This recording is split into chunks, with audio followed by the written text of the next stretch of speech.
So I want to highlight Aunt Jemima being removed from its brand in order to make progress towards racial equality, because this is the perfect example to show how people care about labels more than substance. Regardless of what you think about Aunt Jemima, the label, and the past of it, nobody seems to care the ingredients of that syrup, which is corn syrup, high fructose corn syrup, water, cellulose, gum, caramel color, salt. Racial activists will claim victory, even scientists like Neil deGrasse Tyson will claim victory over this. These people who claim that they care about people's lives don't even notice that poor diet is tied to nearly half of US deaths from heart disease, stroke, and diabetes. How many deaths is that? Well, according to recent statistics from cardiovascular diseases, every 37 seconds in the United States somebody dies, and there are 2,353 deaths from cardiovascular disease each day based on 2017 data, and a big bulk of those deaths are avoidable and are not necessary. But nobody seems to notice, nobody seems to care. These same news corporations that tell you that they're saving you from COVID-19 are the same news corporations that sell you these unhealthy products, these unhealthy foods and drinks in their commercials that lead to diabetes, stroke, heart disease, increased risk from COVID-19. They don't stop running these ads. They don't actually care about you, but I guess if they pretend to and wear suits, you ignore the substance of the argument they're making or what they're selling you and just give them the moral high ground. If they really cared about saving lives, whether it be black, white, Hispanic, Asian, elderly, young, they would highly consider what they're selling their audience in the commercials and focus on the substance of Aunt Jemima rather than the label. But this is the society we live in. On that note, how has this not been a major topic of discussion for the last year? This is not somebody 400 years ago or 200 years ago. This is the sitting governor of Virginia,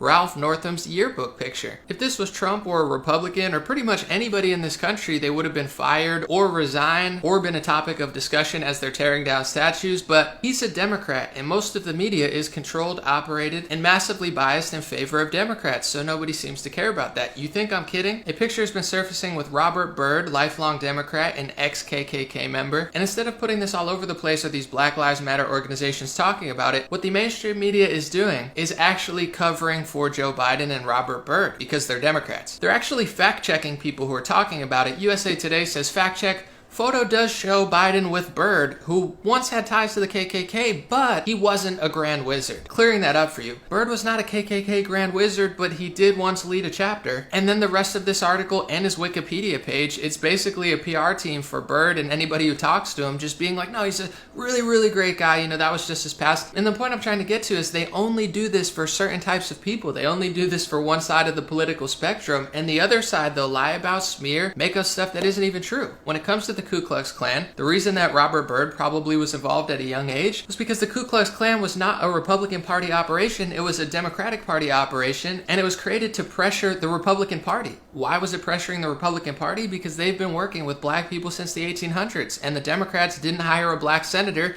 until 1993. But since they control most media and academia now, they don't teach that, they say it flipped, or they just blame everybody else for the things that they did. If everybody's so concerned with tearing down statues that represent racism, there's no bigger symbol of racism in this country than the Democratic Party. From slavery to Jim Crow laws to KKK, that's our real history that you're not going to learn about because they just can't stop lying about it, covering up for those who they like, and throwing the blame onto people who mostly have absolutely nothing to do with it. And like I talked about with the Aunt Jemima part, how people care about labels more than substance, let's go through a quick lesson. The product Apple doesn't sell apples, has nothing to do with real apples. They just branded the word Apple, and now they sell computers that have nothing to do with the food or the fruit. Grape soda most likely does not have any real grapes in it, and if you drink it, it doesn't even really taste like an actual grape. So on that same note, you have to understand, obviously I think Black Lives Matter, but Black Lives Matter is not, in my opinion, a group that represents that. But it is the perfect brand name to stop resistance, saying, oh, you don't care about all black people? It's like, well, no, I just don't agree with your organization per se, but you know, God bless you, best of luck to you. But what a genius marketing name to stop all dissent. One of the founders of BLM, Patrisse Cullors, allegedly admit that her and the other founder are trained Marxists. If you don't know Marxism, it's roughly based off Karl Marx, who wrote the Communist Manifesto. So like I've been saying for months, and many people have been saying for months, Black Lives Matter is essentially a communist-minded organization with communist-type goals. I also think that it might I think of a lot of things. The first thing I think is that we actually do have an ideological frame. Myself, and Alicia in particular are trained organizers. We are trained Marxists. We are super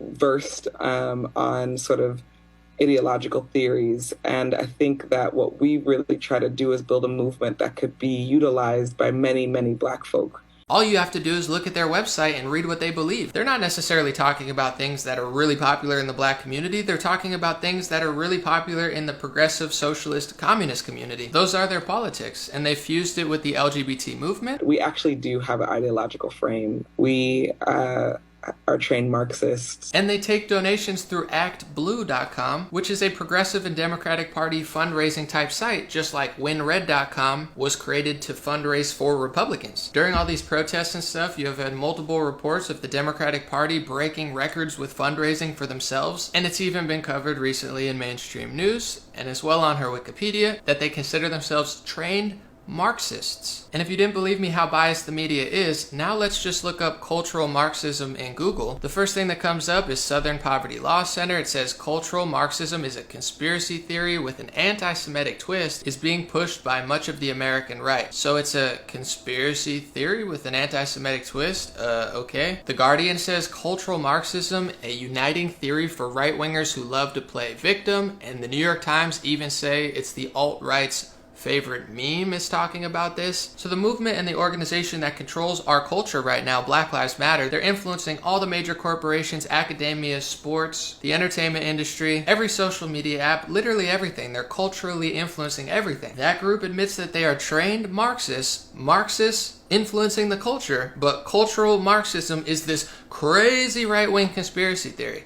This is literally what the media does every single day. If you get too close to the truth or disagree with them on any front, they call you racist, sexist, xenophobic, anti-Semitic, alt-right, far right, far right. As early as 1928, the communists declared that the racial differences among our people constituted the weakest and most vulnerable point in our social fabric. By constantly probing and straining at this one spot, they calculated that eventually the cloth could be torn apart, and that Americans could be divided, weakened, and perhaps even set against each other in open combat. We mustn't kid ourselves into thinking that the communists have placed their agitators only into the black communities. They're working both sides of the street. They want hatred, violence, and bloodshed between the races, and they don't care how they get it or whom they use, even children if necessary. Here is a book that I think ought to be in every home library. It's entitled Color, Communism, and Common Sense by Manning Johnson. He joined the party as a young man because he honestly believed that the communists were trying to improve the conditions of his people. He was a dedicated communist, and eventually he rose to one of the highest ranks. But after many years, he discovered that instead they were merely planning to use his people in a bloody revolution to destroy America. And when he woke up to this, he dropped out of the party and devoted the rest of his life trying to alert his fellow citizens of all races to the true nature of the Communist Party as he knew it to be from the inside. Manning Johnson said, "Black rebellion was what Moscow wanted. Bloody racial conflict would split America. During the confusion, demoralization and panic would set in. Then finally the Reds say, workers stop work. Many of them seize arms by attacking arsenals. Street fights become frequent. Under the leadership of the Communist Party, the workers organize revolutionary committees to be in command of the uprising.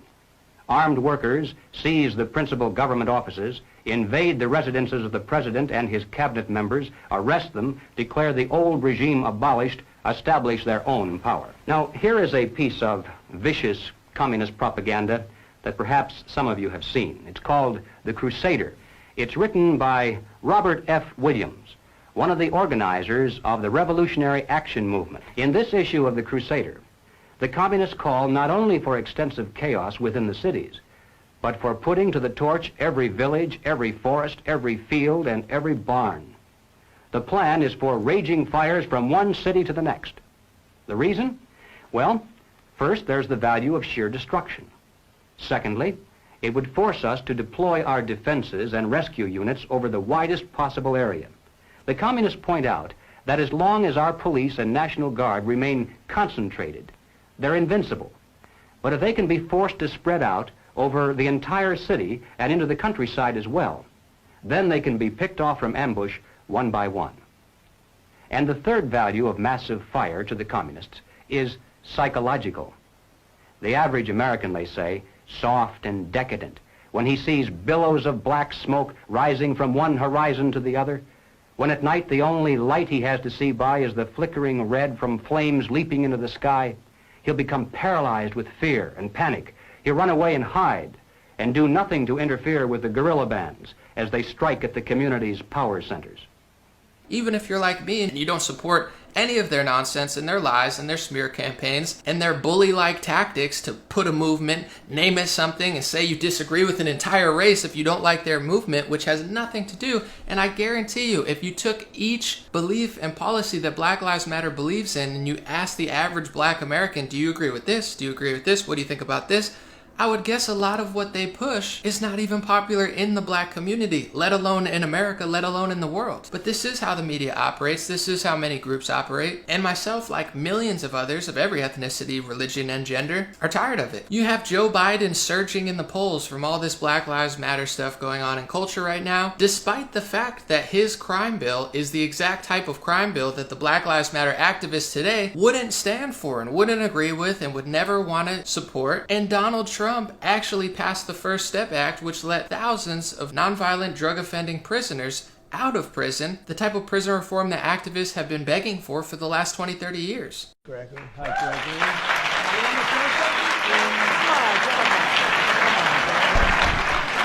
Gregory. Mine is real short. 2 months ago, I was in a prison cell, and I'm in the White House.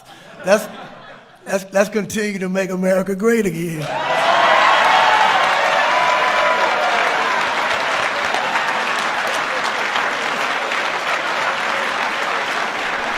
That's great. But like the true history of the KKK, like with Governor Ralph Northam, like with the ingredients in Aunt Jemima, like with the true history of the Democratic Party, like with the true agenda of Black Lives Matter, like with the truth of unavoidable heart disease and the millions of people that it affects worldwide and nationwide all the time, like with 99.99% of lives that we could save and improve and benefit and make this country and the world a better place, like with all that, nobody seems to care if you just slap a label on it, say something, claim the next person's racist, to say if you disagree with my movement or my politics, you're a horrible person. I guess that's okay now if all the major corporations, all the big tech companies, mostly all of the news corporations, and the status quo on ESPN and the sports world, the status quo is this is what we're pushing, neo-Marxism. If you disagree with it, you must be racist. Get that shirt off. Don't wear another news network. I mean, could it be any more obvious what they're doing? People need to read the book 1984 or just turn off the television, open their eyes, and live in the real world. Either way, in this world, you reap what you sow. And if people don't want to face the facts, the truth, common sense, and reality will come crashing down on them one way or another. So God bless you, God bless your family, God bless America, and God bless the world. I hope for peace and love for everybody, but obviously that's going to entail tens of millions of people to stop being major hypocrites, pointing the finger, looking within, and realizing that a good portion of what they think they might know about things are massive media manipulations or biased, completely backwards thought processes that are going to lead to suffering in every single community in America. Thank you for watching. I appreciate it. If you'd like to support my videos further, I have a Patreon, patreon.com/raretalk. I have a Facebook supporter thing. I'll leave it in the comments. I have an email list, stayintouchwithme.com. But most importantly, just check out the videos, share them with a friend. Try to get some real discussion going because our country certainly needs it. God bless you guys. I'll be back with more videos.